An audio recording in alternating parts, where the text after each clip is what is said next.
Hace un ratito, este plan desarme que se lleva a cabo en nuestro país bueno, en esta columna, por supuesto, hoy se suma Gustavo Sierra para ayudarnos a enmarcarla con la tragedia vivida en Las Vegas, esta situación de terrorismo interno que Donald Trump no esperaba. No, Donald Trump en realidad estaba preparado para el terrorismo externo. Exacto. ¿No? Toda su campaña estuvo basada en esto. Cuando tiene esto desde adentro, donde todavía se está preguntando todo el mundo cuál fue el motivo de este hombre para hacer lo que hizo, realmente lo descolocó. Y fíjate que su discurso, digamos, después de la matanza, fue algo muy retórico. No hubo realmente una posición por parte del presidente. ¿Por qué? Porque además está atrapado él en un problema que tienen los conservadores que lo han votado, Sí. que son los que propugnan el hecho de tener armas y de mantener las armas en sus casas y usarlas libremente. La facilidad para adquirirlas. Mira, este hombre, al principio decíamos 10 armas que había tenido, ¿no? Que había entrado. Luego un informe de la policía primario habló de 19. ¿Sabes cuántas es? 23 armas había entrado. En la habitación. En la habitación. ¿Te imaginas que habrá entrado con, bueno, dice 10 valijas, 10 valijas, y entonces, pero habrá entrado varias veces del jueves al domingo. Y luego tenía estos fusiles de asalto que él mismo había rearmado con un repercutor que le permitía esto que escuchamos ahí, que era disparar permanentemente, porque hizo más de 700 disparos, evidentemente. La cifra de muertos. 59 muertos y confirmados. más de 500 heridos. Terrible, una situación increíble. Pero justamente, linkeado con esto, queremos hablar de un plan que se lleva adelante en nuestro país, Gustavo, que se llama Desarme, y justamente por eso está de invitada Natalia Gambaro, que es abogada y es directora ejecutiva de ANMAC, que es la Agencia Nacional de Materiales Controlados. Bienvenida, Natalia. Gracias por la invitación. Por favor, contanos de qué se trata el plan Desarme. El plan Desarme es un concepto amplio creado a partir del nacimiento de la agencia que continúa al RENAR. Todavía aclaramos siempre que somos el ex-RENAR para saber cuáles son nuestras facultades. A partir de ahí se empiezan a trazar distintas políticas públicas de distintos programas tendientes a la reducción de armas circulantes en la República Argentina.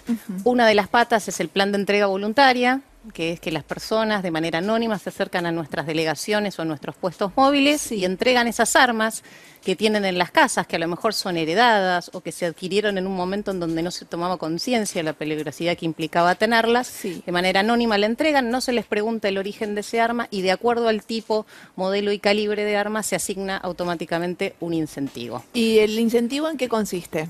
Es un incentivo en dinero que va desde los 1.200 a los 3.000 pesos de acuerdo al tipo de arma. Ahora, en ese mismo momento se inutiliza temporalmente el arma, se registra en nuestro sistema informático, lo que nos permite saber que en tiempo real estamos recibiendo en las armas. Al día de ayer teníamos recibidas 6.400 y después pasa el proceso de destrucción. Al que se une la segunda pata. Espera, Natalia, porque vas muy rápido. Ay, perdón, vamos de vuelta. Ponele que yo cometí un asesinato. Llevo el arma y la entrego. Digo, me quiero deshacer de este revólver. Lo usé hace un par de días atrás. Me dan plata, no me toman ni mi DNI ni mi nombre. ¿Cómo hacer entonces para que este mecanismo no sea la forma perfecta de terminar de cometer el crimen perfecto, donde desaparece el arma?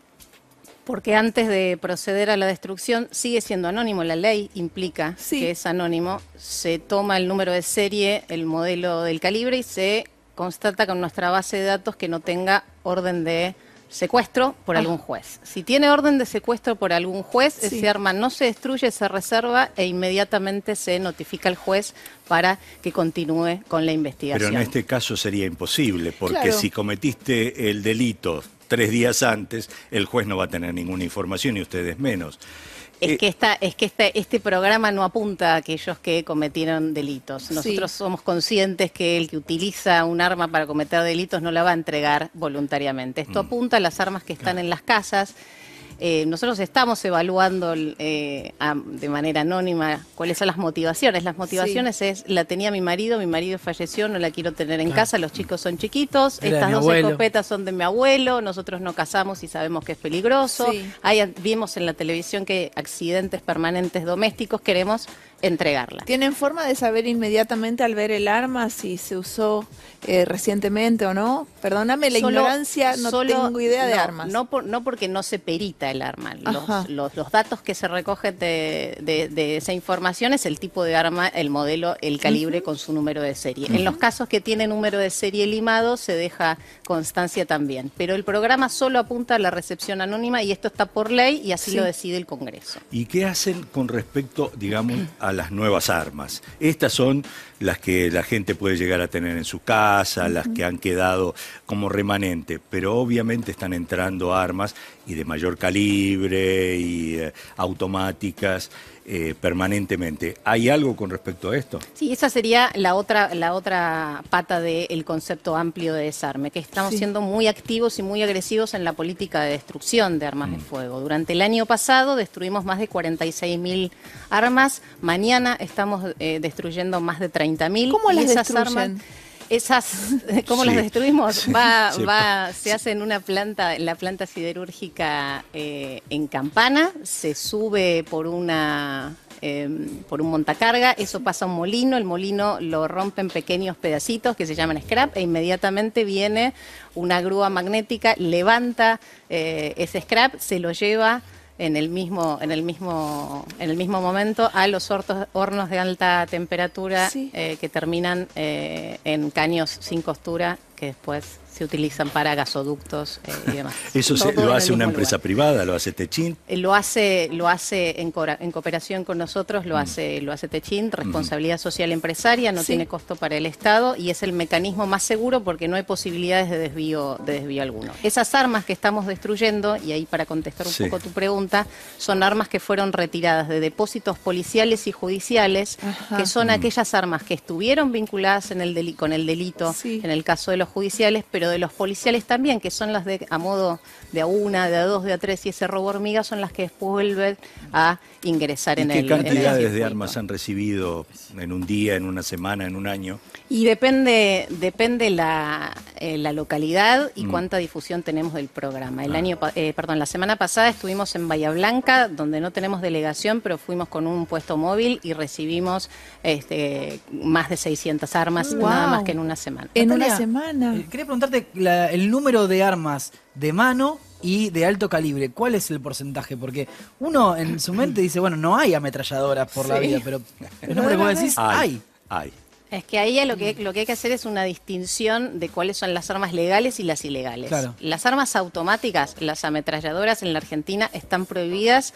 Los únicos autorizados a tenerlas son las Fuerzas Armadas, que son quienes controlan esas armas. ¿Hay gente que va y te lleva una ametralladora? Hemos tenido casos que han llevado armas automáticas. En muchos casos hemos detectado que se trata de personal de las Fuerzas Armadas, de las Fuerzas Armadas. Entonces, esas armas registradas y de manera legal no se pueden adquirir.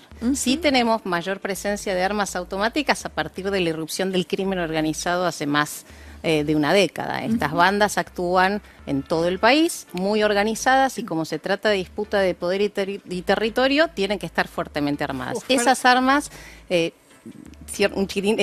esas armas que son incautadas, por ejemplo, en procedimientos de narcotráfico, estamos generando un sistema mucho más ágil con la justicia federal para no esperar a la culminación de la causa por narcotráfico, que en general son bastante largas, y hacer de la misma manera que se hace con las drogas. A los 6 meses se destruyen armas y drogas, nos evitamos entonces que sigan circulando armas de mayor calibre. Y estas entran desde Brasil, ¿no? La mayoría desde Brasil, desde Paraguay, hay detectados detectados también algunos calibres asociados con carteles mexicanos, colombianos, es decir, esto tiene que ver más con una cuestión de investigación criminal y de costumbre de estas bandas. Los colombianos que han atrapado aquí en Buenos Aires, Sí. 3 de los capos más importantes, Sí. tenían en su poder ellos o la gente alrededor armas importantes y evidentemente las habían entrado de alguna manera, muy probablemente por la frontera, ¿no? Por la En el triple norte frontera. Sí, o desde de la Brasil, misma ¿no? de la misma manera que ingresan toneladas de droga, las armas ingresan digamos de la misma manera. Sí. Natalia, recién mencionaste que entre las armas entregadas hubo armas automáticas de las que están prohibidas y que lograron rastrear que provenían de personas que trabajaban en las fuerzas de seguridad. No de personas, sino que provenían de arsenales del ejército. O sea, y no se sabe, o sea, ¿cómo detectaron eso? ¿Por el número de serie? Por el tipo de arma y por el número de serie, sí. Bien, y en esos casos no se puede intentar detectar, digamos, cómo llegó a tenerlo una persona común. Nosotros, en este caso, no podemos violar el anonimato de la persona que Claro. la entrega, pero en estos casos particulares sí informamos a la justicia y en muchos casos, y esto también hay que decirlo, en la destrucción de mañana, el ejército también, en cooperación con la agencia que solo se ocupa de las armas civiles, va a destruir armas. El ejército también está haciendo un trabajo de reordenamiento de sus arsenales, de destrucción de material y de renovación, que permite también evitar estas filtraciones. ¿Hay algún porcentaje de armas que no están registradas? ¿Se puede llegar a algún estimativo? Como cualquier cifra negra, es un estimado muy difícil de construir, sobre todo teniendo en cuenta que el crimen organizado se mueve de manera muy dinámica. Estimamos que puede haber igual cantidad de armas sin registrar que las ¿Igual registradas, cantidad? que son alrededor de 1,5 millones. ¿Registradas hay? 1,5 millones, 1,5 1.560.000. 1,5 millones de armas.